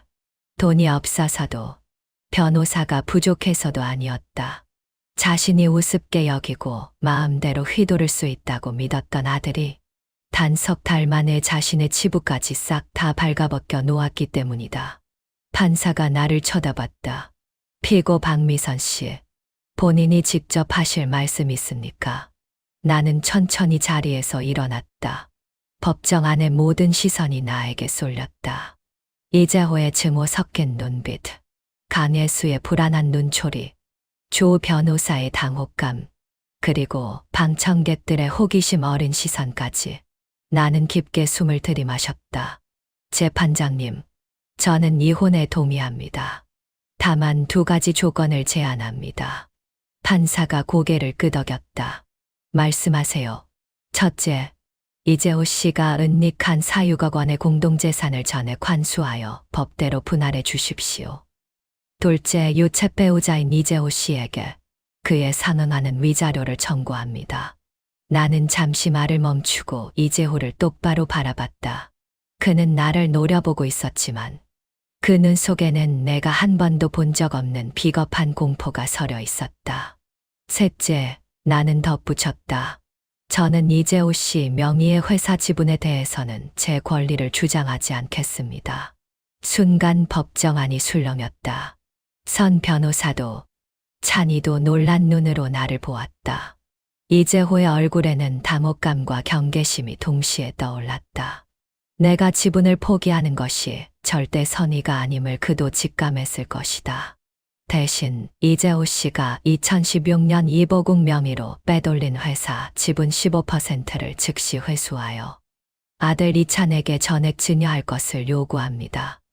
이재호가 다시 벌떡 일어났다. 너 미쳤어? 나는 차분하게 응수했다.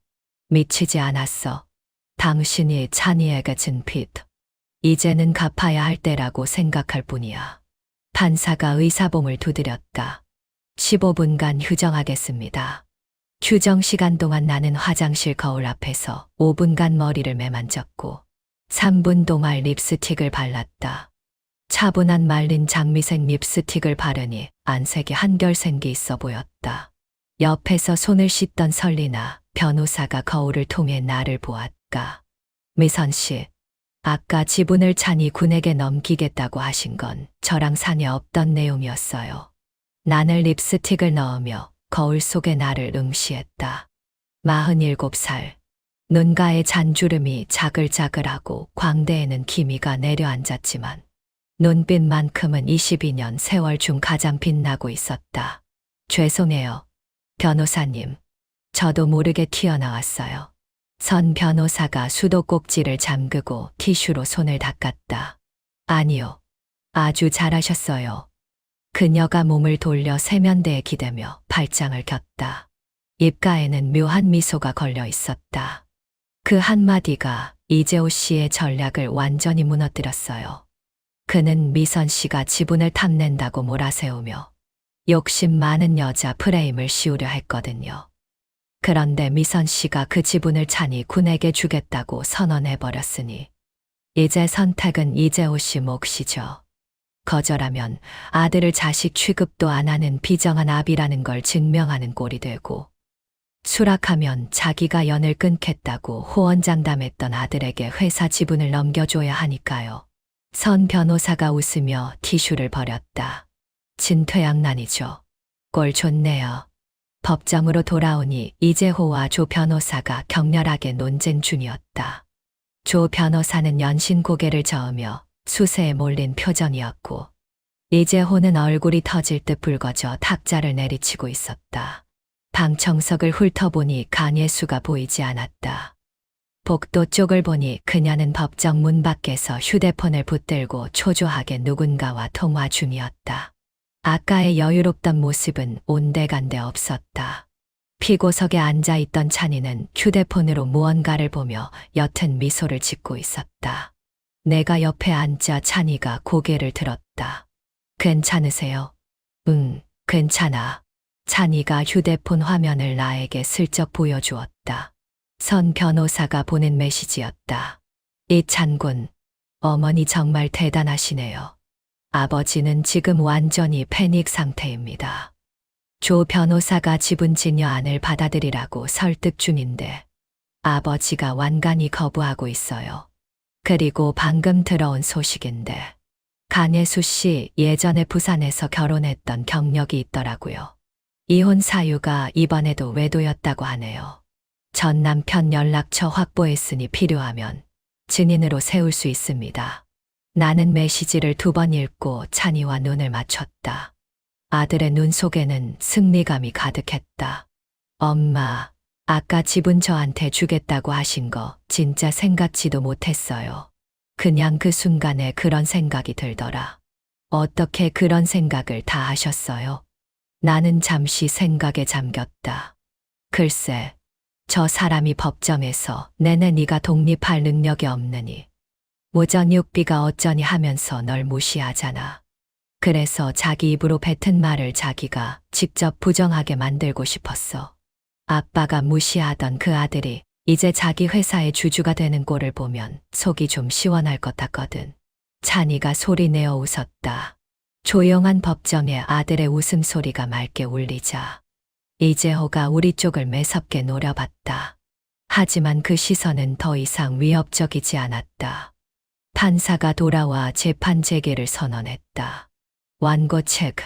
피고가 제안한 지분 증여안에 대해 답변하시겠습니까? 조 변호사가 일어났다. 아까보다 훨씬 경직된 표정이었다. 재판장님, 원고 측은 피고의 제안이 법적 근거가 부족하다고 판단합니다. 회사 지분이 공동재산인 것은 맞으나 분할 방식은 양측의 합의나 법적 판결에 따라 합니다.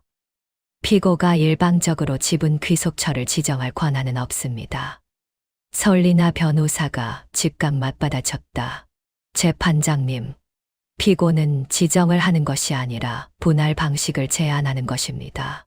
피고는 지분 자체에 대한 자신의 소유권을 포기하는 대신 자신의 몫인 지분 가치만큼을 아들 이찬에게 증여하겠다는 의사를 밝힌 것입니다. 원고가 가져갈 몫을 누구에게 줄지는 원고의 자유지만 피고가 받아야 할 몫을 자식에게 주겠다는 것은 피고의 정당한 권리 행사입니다. 조 변호사가 반박할 구실을 찾지 못해 웅얼거리는 사이 선 변호사가 쐐기를 박았다. 또한 재판장님, 원고 이재호는 2016년 피고 몰래 회사 지분 15%를 시장가보다 훨씬 낮은 가격으로 친척 이보국에게 매각했습니다. 하지만 이보국은 간예수의 외삼촌으로 이는 명백한 통정의 표시에 의한 재산은닉 행위입니다. 저희는 이미 양도 계약서와 이보국이 받은 배당금이 간예수의 모친 계좌로 흘러 들어간 정황 증거를 제출했습니다. 본 재판부가 이 불법적인 거래를 무효로 판결하고 지분을 원상 복구한 뒤 정당한 분할 절차를 밟아주시길 강력히 요청합니다. 판사는 제출된 증거 자료를 면밀히 검토하더니 고개를 들었다. 원고 2016년 지분 매각건에 대해 해명할 수 있습니까? 이재호가 비틀거리며 일어났다. 이마에 송골송골 맺힌 땀방울이 그의 절망을 말해주고 있었다. 그건 정상적인 비즈니스 거래였습니다. 간예수 씨와는 상관없는 일이고요. 이보국은 제 친척이고 당시 회사가 어려워 투자를 받은 것뿐입니다. 가격이 낮았던 건 당시 회사 가치가 낮았기 때문입니다. 선 변호사가 서늘하게 미소 지었다. 회사가 어려워 가치가 낮았다고요. 그럼 매각 완료 석 달 뒤에 2억짜리 계약을 체결한 건 어떻게 설명하시겠습니까? 매각 1년 뒤 회사 기업 가치가 2배로 뛴 건요. 그리고 왜 투자를 했다는 이보구 씨는 단 한 번도 경영에 참여하지 않았으며 그가 받은 배당금 2억 원은 왜 간예수 씨의 어머니 계좌로 입금된 겁니까? 질문 하나하나가 날카로운 칼날이 되어 이재호의 심장을 겨눴다. 그는 대답하지 못하고 입술만 파들파들 떨었다. 이재호의 얼굴은 붉게 달아올랐다가 창백해졌고 다시 푸르스름하게 변해갔다. 그는 무언가 변명하려 입술을 파르르 떨었지만 설리나 변호사가 던지는 날카로운 질문에 매번 숨이 막혔다. 옆에 앉은 조광의 변호사는 식은땀을 흘리며 안절부절 못했지만 그가 할 수 있는 건 아무것도 없었다. 선 변호사의 말 한마디 한마디가 움직일 수 없는 증거에 기반하고 있었기 때문이다. 판사는 안경을 치켜 올리며 이재호를 향해 싸늘한 시선을 던졌다. 원고 피고 측 변호인의 질문에 사실대로 답변하세요. 이재호는 입을 벌렸다 다물기를 반복하더니 결국 힘없이 한마디를 내뱉었다. 기억이 나지 않습니다.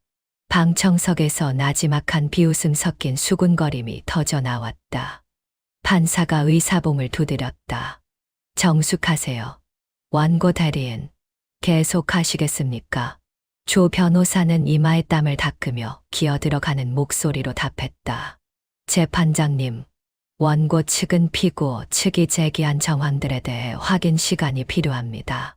판사가 미간을 찌푸렸다.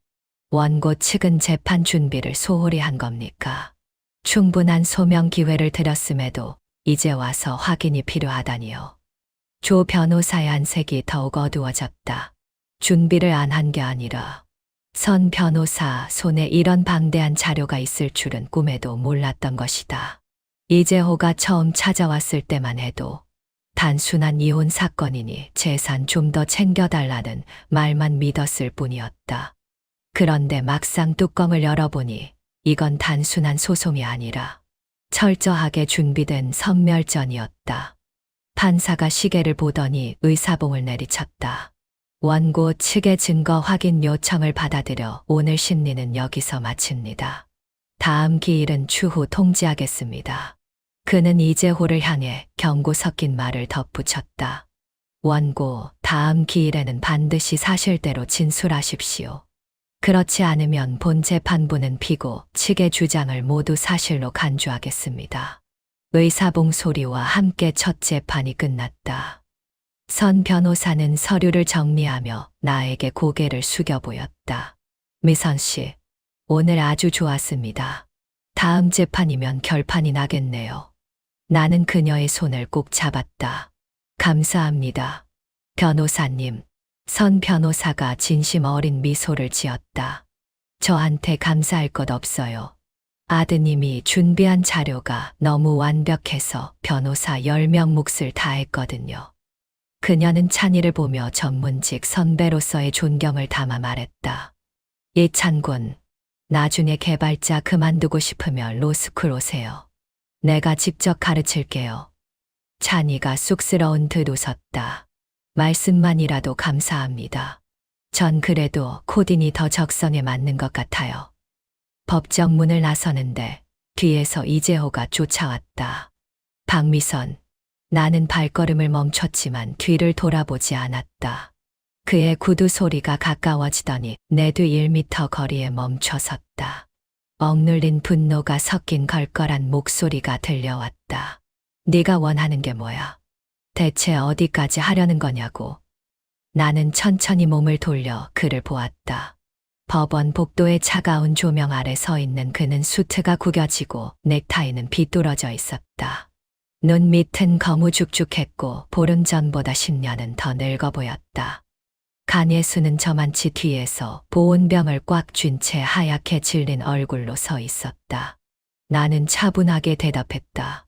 원하는 거. 당신이 빼앗아 간 내 몫을 돌려받는 것. 그뿐이야. 이재호가 이를 갈며 물었다. 그럼 지분은? 찬이한테 지분을 넘기라는 건 무슨 심보야? 그 회사는 내 거야. 누구한테 줄지는 내가 정해. 내가 입을 떼기도 전에 옆에 있던 찬이가 나섰다. 이재호 씨, 잊으셨나 본데 아까 법정에서 그러셨잖아요. 저는 아직 독립할 능력이 없고 아버지의 경제적 지원이 절실하다고요. 그렇게 제가 걱정되시면 회사 지분 좀 나눠주시는 게 뭐가 어렵습니까? 아니면 그 지원이라는 게 법정용 립 서비스였나요? 이재호는 할 말을 잃고 입만 벙긋거렸다. 찬이가 여유롭게 미소 지었다. 다시 말씀드리지만 당신 돈은 관심 없습니다. 다만 엄마한테 진 빚은 이자까지 져서 다 갚으세요. 지분은 당신이 좋게 넘기든 법원이 강제로 넘기게 하던 결과는 같을 겁니다. 잘 선택하세요. 찬이는 말을 마치고 내 팔짱을 낀 채 법원 정문을 향해 당당히 걸어 나갔다. 두 번째 재판은 열흘 뒤 수요일 오전으로 잡혔다. 그 사이 간예수는 이재호가 빌려준 오피스텔에서 쫓겨나 아이를 데리고 저렴한 비즈니스 호텔을 전전하고 있다는 소문이 들렸다. 설상가상으로 이재호의 회사에는 세무조사가 들이닥쳐 사흘 내내 장부를 털렸다. 재판 전날 밤 선 변호사에게 연락이 왔다. 간예수의 전 남편인 자미 씨가 증인으로 출석하겠다고 확답했다는 소식이었다. 다음 날 아침 법원 앞에는 선 변호사와 30대 중반의 남자가 서 있었다. 짧게 자른 머리에 남색 점퍼를 입은 다부진 체격의 남자였다. 이쪽은 자미 씨입니다. 간예수 씨의 전 남편이죠. 자미 씨는 굵직한 목소리로 나에게 인사했다. 걱정 마십시오. 오늘 그 여자의 가면을 온 세상 앞에서 벗겨버릴 테니까요. 법정 안으로 들어서자 이재호가 미리 앉아 있었다. 조 변호사는 서류를 뒤적이며 침울한 표정이었고 방청석 맨 앞줄에 간예수는 자미 씨가 들어오는 것을 보자마자 안색이 흑빛이 됐다. 공포라기보다는 자신의 치부가 드러날까봐 안절부절 못하는 모습이었다. 재판이 시작되고 선 변호사가 증인 자미를 호출했다.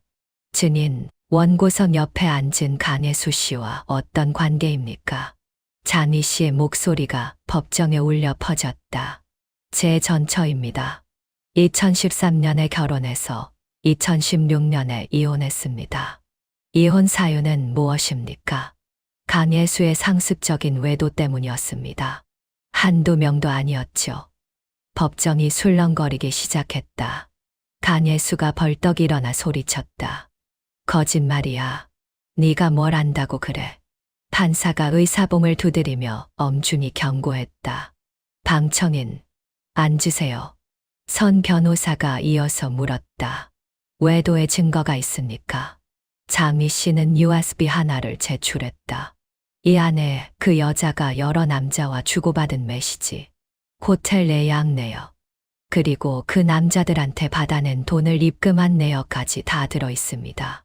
제가 이혼할 때 확실히 끝내려고 반년 동안 영혼을 갈아 넣어 모은 자료들입니다. 화면 가득 간예수의 은밀한 대화와 사진, 송금 내역이 띄워졌다. 차마 입에 담기 힘든 노골적인 내용과 금액들이 쏟아져 나왔다.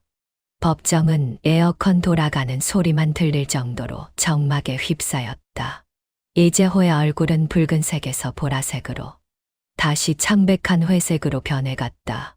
자신의 순수한 사랑이라 믿었던 여자가 실은 교묘하게 남자를 이용해 돈을 뜯어내는 꽃뱀이었다는 사실을 직면한 것이다. 선 변호사가 쐐기를 박았다. 재판장님, 간예수는 이재호 씨와 관계를 맺을 때부터 명확한 금전적 의도를 가지고 접근했습니다. 원고가 주장하는 희생적이고 헌신적인 사랑은 존재하지 않았습니다. 오히려 기획된 사기에 가깝습니다. 따라서 원고가 간예수에게 은닉한 공동재산은 단순한 외도의 결과가 아니라 기망에 의한 재산 유출로 보아야 합니다. 재산 분할 시 이 점을 강력히 참작해 주십시오. 판사가 원고석을 보았다.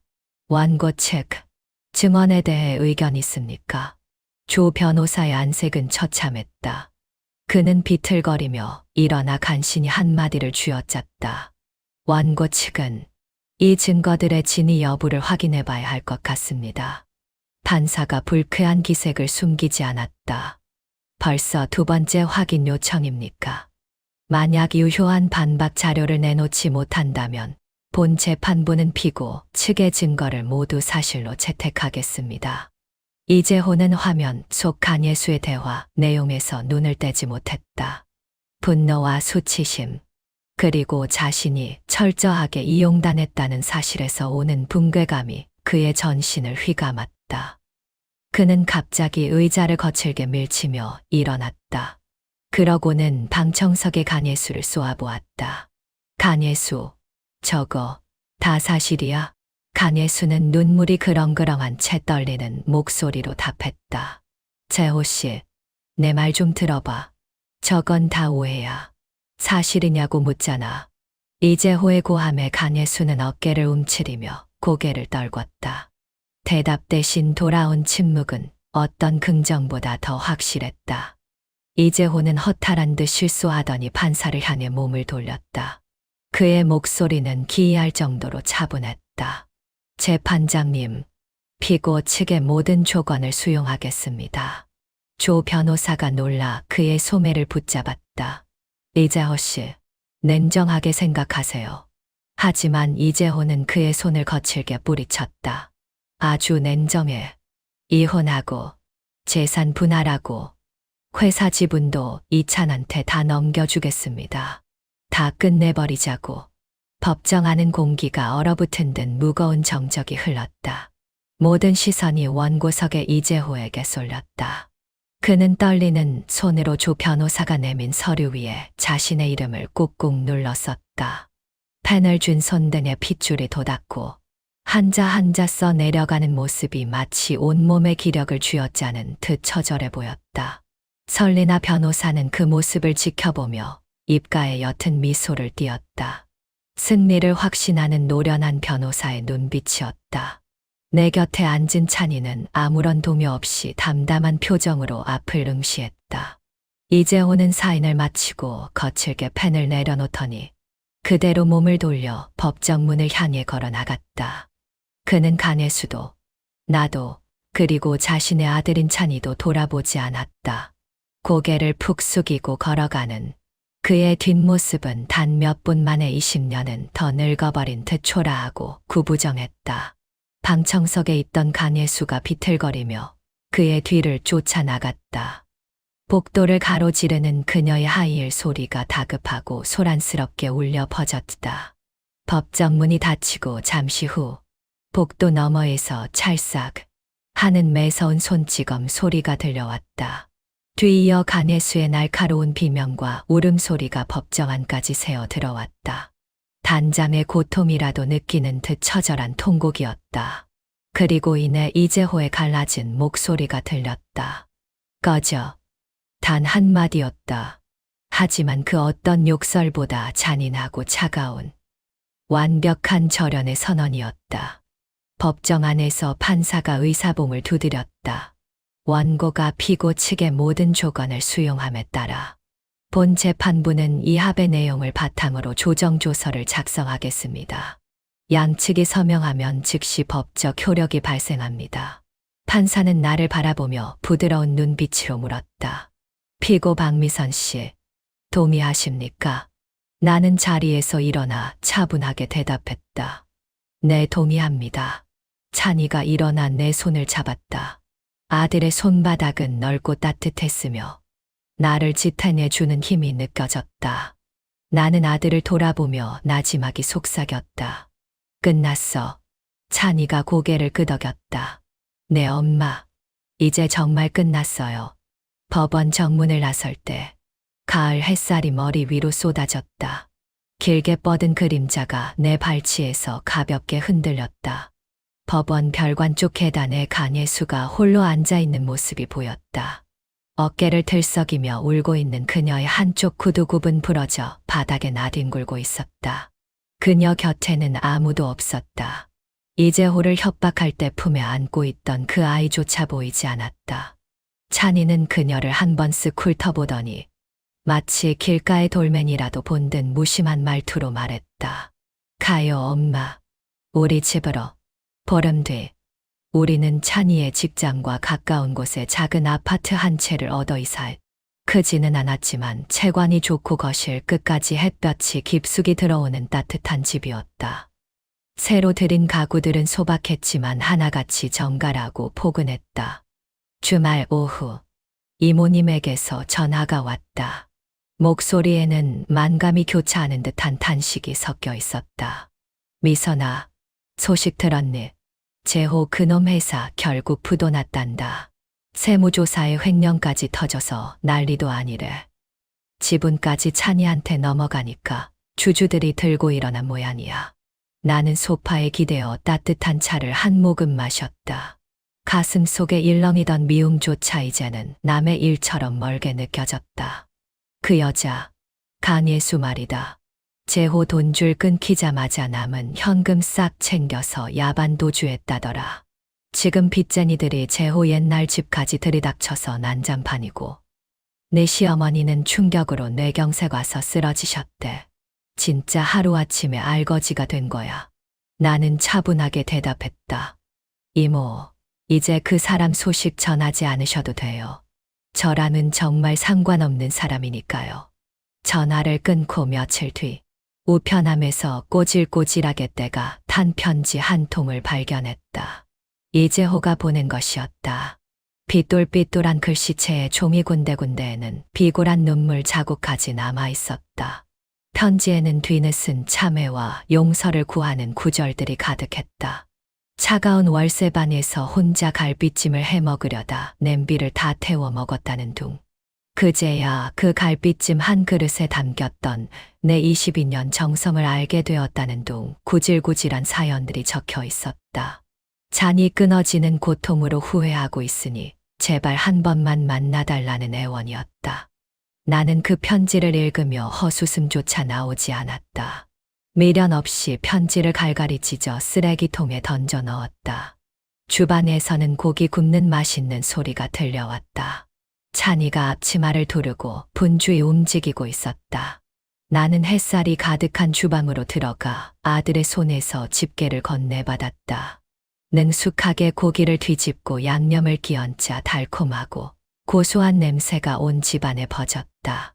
잠시 후 윤기가 자르르 흐르는 탕수육 한 접시가 식탁 위에 올랐다. 찬이는 갓 튀겨낸 고기 한 점을 손으로 집어 입에 넣더니 뜨거워서 하 하면서도 아이처럼 해맑게 웃었다. 엄마 역시 최고예요. 이 맛은 세상 어디 가도 못 먹는다니까. 아들의 맑은 웃음을 바라보며 나는 생전 처음 느껴보는 평온함과 자유로움을 만끽했다. 창밖으로는 수많은 집의 불빛이 하나둘 켜지고 있었다. 저 수많은 불빛 중 하나가 이제는 온전히 우리 모자의 것이라는 사실에 마음이 벅차올랐다. 우리의 밤은 이제 차갑지 않을 것이다.